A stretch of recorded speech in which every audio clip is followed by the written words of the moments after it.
right, ladies, let's get this show on the road, why don't we? With my massive 12-inch donk. It's the rest day Q&A. I suggest we get down to proceedings. All right, rest day, boys.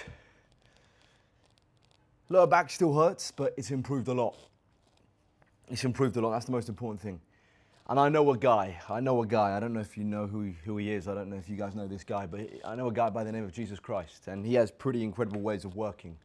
A lot of people are saying you're going to be out for 6 months, you're going to be out for a year. I've healed so much in a week already. I'm just going to give it to God. I feel like God's going to do his thing. Jesus is going to do his thing. He's going to heal me up. Give it a month or so of no deads and squats and I'll be back. I will pull 300 kilo this bulk. I don't care what it takes. I will. All right, let's get down to bloody business. Why don't we? First question is from Frosty. Frosty the Snowman. What's the plan for competing in your first bodybuilding show? In your opinion, you're already way into the elite looking range. Even by enhanced metrics, you look insanely good. I think you might benefit from being more patient off the floor, pulling the slack out for deadlifts, although some people do like the Mishka method. Yeah, like Nathaniel, yeah. Okay, first and foremost, bro, I appreciate the love, man. Thank you very much. I don't think I look that good. Listen, I'm a natty. I think I look decent for a natty, slightly above average for a natty, but I'm constantly trying to improve. I'm constantly trying to get better. I still got a long way to go in my game. 9 years of training is still nothing. You know, I'm going on a decade of training. 9 years in this game is not very much. You know,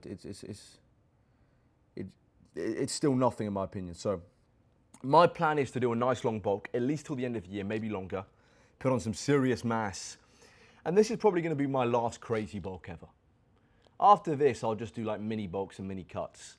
I said that last crazy bulk, and I ended up doing this bulk. So who knows, I might be lying. I might have more crazy bulks in me, but hopefully not. I'm gonna do a crazy bulk, this bulk, pull 300 kilo off the floor, hit all my lifetime strength goals, put on a crazy amount of mass, then I'm gonna do a nice long cut. Okay, the cut will probably happen in 2 goes. I'll probably do like a good 4-month cut, then take like a good 2 to 3 months of like maintaining, maybe a slight lean surplus, and then do my final cut to get show ready. Most natty pros, they'll do their cut in 2 goes. They'll do like a big cut and then a smaller cut, like a pre-cut, a pre-prep cut, and then they'll do their actual prep. That's what I'm gonna do. So nice long bulk till the end of the year, and yeah, maybe a touch longer than till the end of the year, the bulk, and then I'll do a cut, but I'll do it in 2 goes, and then I'll step on stage, and I want to become the greatest natural competitor in human history. That's the long-term goal. All right, next question is from Ajax.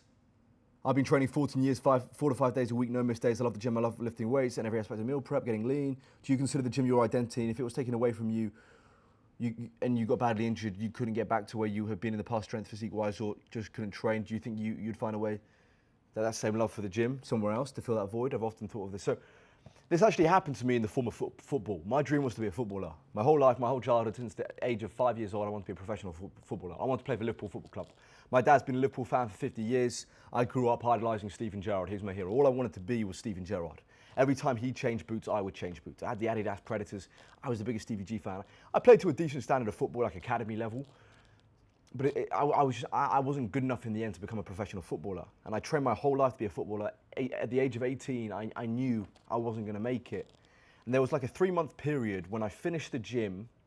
Sorry, there was a 3-month period when I finished football to when I started the gym. There was a 3-month period in the middle from when I finished football to when I started the gym where I had no sense of direction. I didn't know what I was doing. And I actually became like an alcoholic for like 3 months.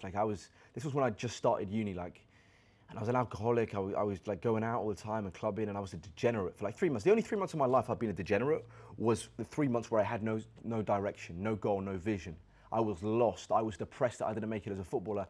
And it took 3 months for me to find a new avenue of obsession, because every man needs to be obsessed. You have to be obsessed with something. I don't care who you are, whether it be golf, whether it be football, whether it be the gym, whether it be you want to be a great actor, whether you want to be a great doctor, a great dentist, a great writer, a great journalist, whatever every man needs an obsession, a craft they obsess over. And then you've got to spend the rest of your life chasing that craft, because you've barely got enough time in life to get good at one thing. So pick one thing and just spend the rest of your life chasing that one thing.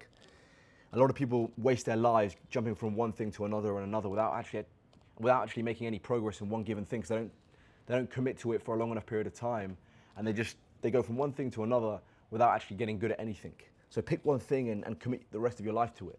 So this did happen to me, and thankfully when I failed at football, I found the gym. If I was then to not make it in the gym, It would be tough, bro. I'm going to be honest. It would be like, even when I'm I won't be in the gym for like 2 or 3 days because of an injury, and I'll feel depressed. I'll feel like lost. Listen, I think I'd find something if I couldn't go to the gym, but it would be hard. It'd be certainly difficult. And I attach a large part of my identity to the gym, but at the same time, you can't get caught up in thinking the gym's everything. You know, if you're a footballer, you can't get caught up in thinking football's everything. Football's not life. The gym's not life. Although, you know, I always say the gym's life and football's life.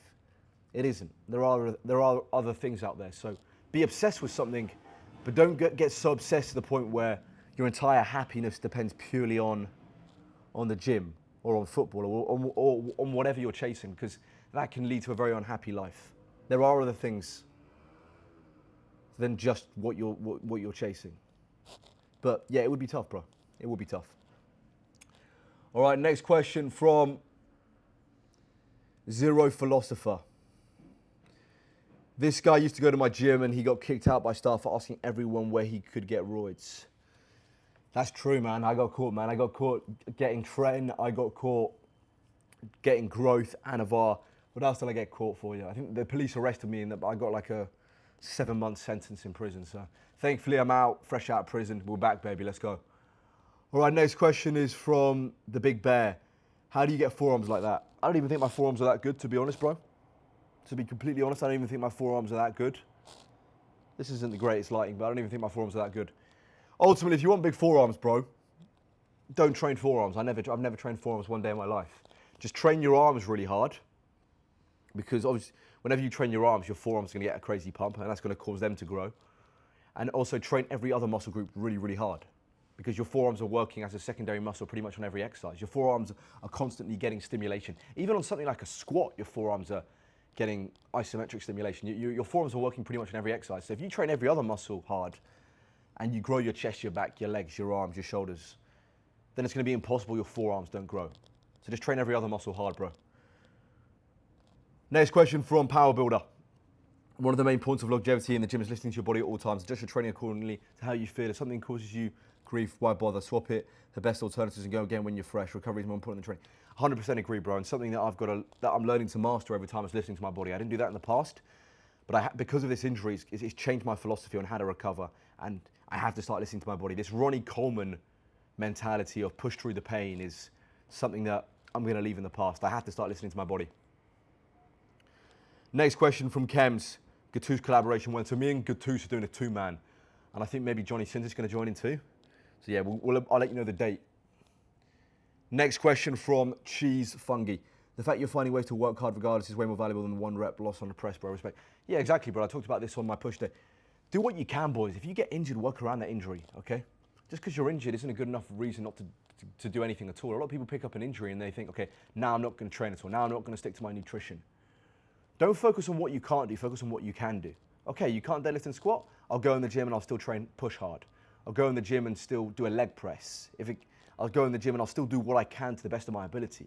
Focus on what you can do, not what you can't do. Just because you got an injury doesn't mean you should stop training or stop staying on your nutrition entirely. Do the best you can in the given circumstances and work around that injury. That's the most important thing. Next question from Artem Lobov. How's this guy not gone viral so far? Then a comment below that from Rainey. Most people don't want real bodybuilding, they just want clickbait. Yeah, I agree with that, bro. I mean, I get some views and likes. Like if I hit a 10K view vid, I'll be really happy. Like 10K views is like good. 1K is like the average. But yeah, it would be nice to get Sam Sulek numbers. 100K plus views a vid. That'd be nice. Hope one day, boys. That's gonna happen one day. But yeah, I agree, man. I think bodybuilding is very niche. Particularly my style of bodybuilding, old school, heavy. It's niche.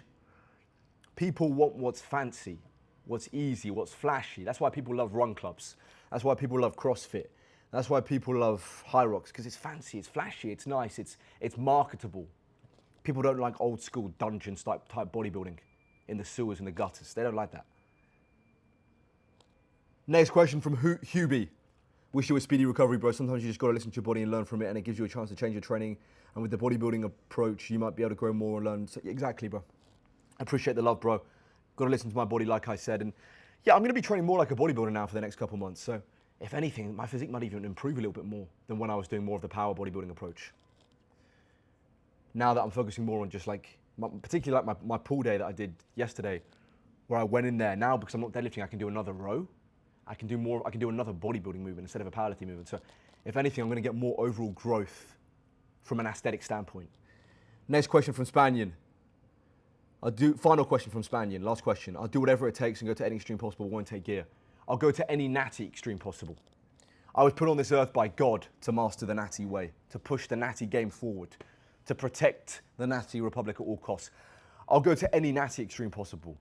Using gear is cheating the game. I'm a lifetime natty, I was born one, and I will die one. Nick Kajazi, the founder of the Mendez Cartel, the Natty King, the last true Natty Crusader, the one true heir to O'Hearn's Natty throne, and the president of the Natty Republic, El Presidente himself. Subscribe to this channel, follow me on Instagram and TikTok. Join the Natty Republic, link in the description. You have full access to all of my nutrition and training programs in there, boys. Click the link in the description. And if you want to go an even further step than just being the Natty Republic and you actually want full-on premium one-to-one coaching, go to my Instagram, link in the description, and DM me the word cartel. Natty Republic merch is coming soon. And as always, chaps, long live King Charles III, and God bless Sir Winston Churchill.